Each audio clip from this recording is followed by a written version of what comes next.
morning, and thank you, Dom, for that welcome. It's wonderful to be here.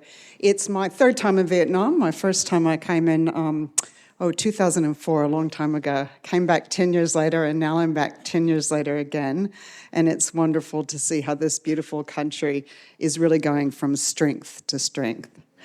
I'm also delighted to be here because before coming into this role, I spent a good 10 years in the private sector in Papua New Guinea, actually, working on ESG and gender equality. So as I speak to you, these are issues that are very close to my heart. But today I'm here as Australia's ambassador for gender equality. And as my colleague mentioned, I'm Australia's lead advocate for gender equality globally. Australia has invested in gender equality and indeed in my role, and we look at its importance right across our foreign policy portfolio, from what we do in trade, to economic inclusion, to security, to our development cooperation, to our humanitarian response, to our consular issues. And we've prioritised gender equality because, first of all, it is absolutely the right thing to do. Women and girls face substantially, on average, not always, but on average, greater barriers in reaching their full potential than do men and boys. And this is seen in various ways. For example, around the world, around 400 million women and girls are living in extreme poverty, which means less than $1.90 a day. Think about how much your coffee cost this morning. Less than $1.90 a day. 1 in 3 women and girls, 1 out of every 3, have some level, moderate to severe, of food insecurity. And 1 out of 3 face, on average, gender-based violence. 1 billion women and girls lack access to clean water. And women and girls spend, think about this, 97 billion hours every single year looking for a safe place to use the toilet.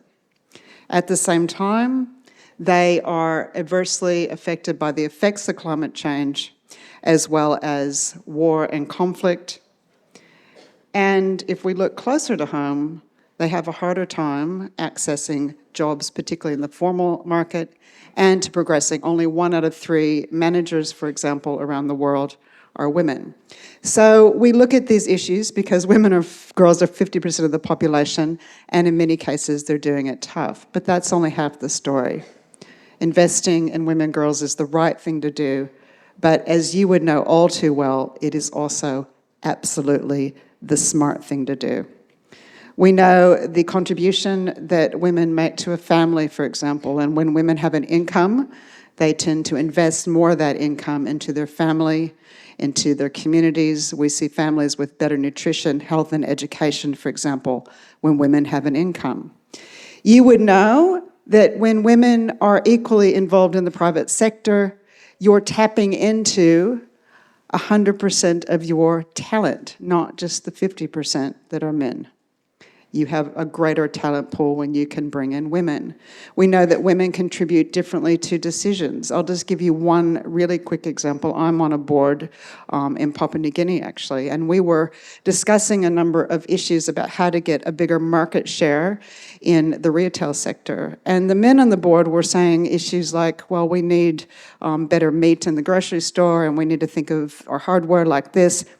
And I, as the woman on the board, thought about who was shopping, what time they were shopping, and who they might have with them, for example, their children. I brought my lived experience as a mother to the table, tapping into what our customers wanted and needed, which that influence saw us get a greater share of the market when we made decisions around our female customers. So you would know this in the private sector. But just if we look more at a macro sector, when women are involved in the economy, when wages become more equal, when gaps are closed, we can see an increase to global GDP by $12 to $28 trillion. We can see food insecurity close by 20%, with 45 to 50 million more people every year less hungry. And we will not be able to address climate change if we don't include the brain power of 100% of our population and bring to the table the lived experience of women and girls. We have, and we cannot have, green climate change without orange, which is the colour of SDG 5, global gender equality. So with that, and I know that that's the reason that you're also sitting here today, because you see these issues as a shared value proposition. And what I want to say, that you in the private sector, after working in this space for government and community and also the private sector for many years, you are a sleeping giant in terms of the solutions. You bring with you finance, which is extremely important, of course. You bring with you the potential to influence millions of employees and how they look at issues like gender norms. You have the ability to influence all of your suppliers as well as your customers. You have the ability to drive change. So thank you. Now, what I would like to just share with you briefly before I close is that Australia, as part of our work, including through our international development programs and our private sector engagement, we are focusing on a number of ways to help women get to work, including addressing issues like the care economy, where 75% of care burden falls on women. We are looking at how we can keep them at work and how they can progress at work, both in the formal and informal sector. And as we do this, we are equally looking at ways that we can look at the climate-gender nexus and address climate change. One of those ways that I'm really proud to share with you is Australia's commitment to blended finance, a portfolio that's delivering powerful results on gender equality and is effective in supporting women entrepreneurs to address climate change.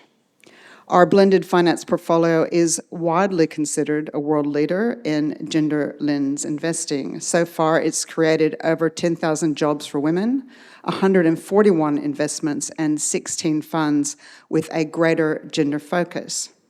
One example is our Women's Livelihood Bond for Climate, which is part of a US $150 million Women Lens investment series of innovative debt securities that's creating sustainable livelihoods for over 3 million women.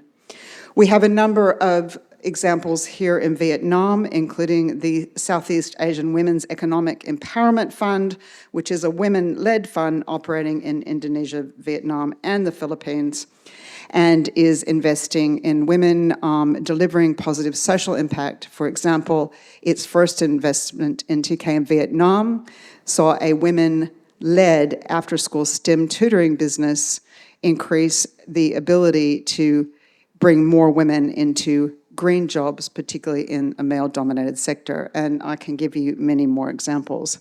But the point that I started on is also the point that I want to conclude on. Investing in gender equality is both the right thing to do and the smart thing to do. Investing in gender equality in a way that it builds a nexus with climate change is absolutely an essential thing to do, as we consider the fact we will not address this incredible threat to our entire well-being of ourselves, our communities, our country, and our planet if we don't include women as part of the solution. Thank you very much.